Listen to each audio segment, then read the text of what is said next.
పురోగతి ఉంది. మరి కక్షపూర్వకంగా ప్రభుత్వం మీద మరి అధికారంలో లేని ప్రభుత్వం మీద ఆయన చేస్తున్న చర్యలు ఉన్నాయి. కానీ సుగాలి ప్రీతి కేసులో ఎటువంటి పురోగతి లేదు అన్నా. ఎటువంటి పురోగతి లేదు అని మళ్ళీ మేము విజయవాడలోకి వెళ్లి అన్నగారిని పవన్ కళ్యాణ్ గారిని కలవడం జరిగింది.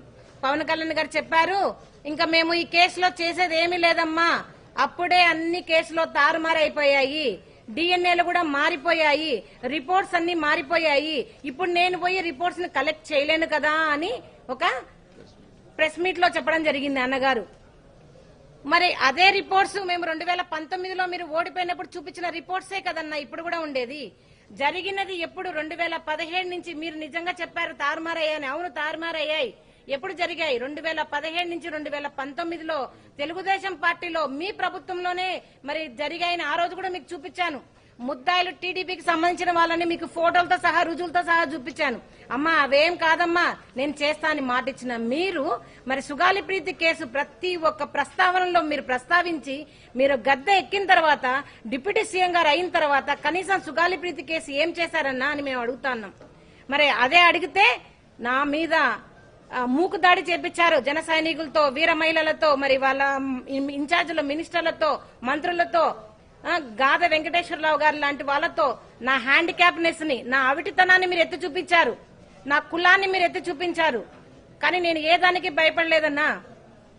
పవన్ కళ్యాణ్ గారు నేను ఒకటే అడుగుతా ఉన్నాను, మరి మీ దగ్గరికి వచ్చినప్పుడు కూడా నేను అవిటిదాన్నే, మీ దగ్గరికి కూడా వచ్చినప్పుడు నేను రెడ్డిదాన్నే, మరి ఎందుకు మీరు నేను న్యాయం చేయండి అని అడిగినప్పుడు మీకు కులం గుర్తొచ్చింది? ఎందుకు మీరు న్యాయం చేయలేరు, మీరు చేయలేకపోతున్నారు అడిగినప్పుడు మీరు మరి నా అవిటితనాన్ని మీరు బయటికి తీసుకురావడం జరిగింది? అంటే అప్పటి వరకు మీరు చెప్పిన మాటలన్నీ, ఇచ్చిన హామీలన్నీ డొల్లనా చెప్పండి.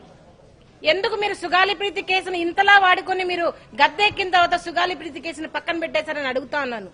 ఇదేనా మీరు మరి జనాలకు మీరు మాట ఇచ్చి చేసేది? మీరు మాట ఇచ్చి మర్చిపోయిన పవన్ కళ్యాణ్ గారని చెప్తా ఉన్నాను.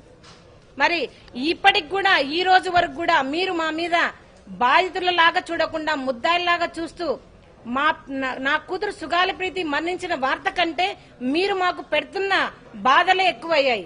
మీరు మానసికంగా మమ్మల్ని చంపేస్తున్నారు, మమ్మల్ని మోసం చేస్తున్నారు. ఇప్పటికి కూడా ఈ కూటమి ప్రభుత్వంలో కొంచెం కూడా మరి చలనం లేదు.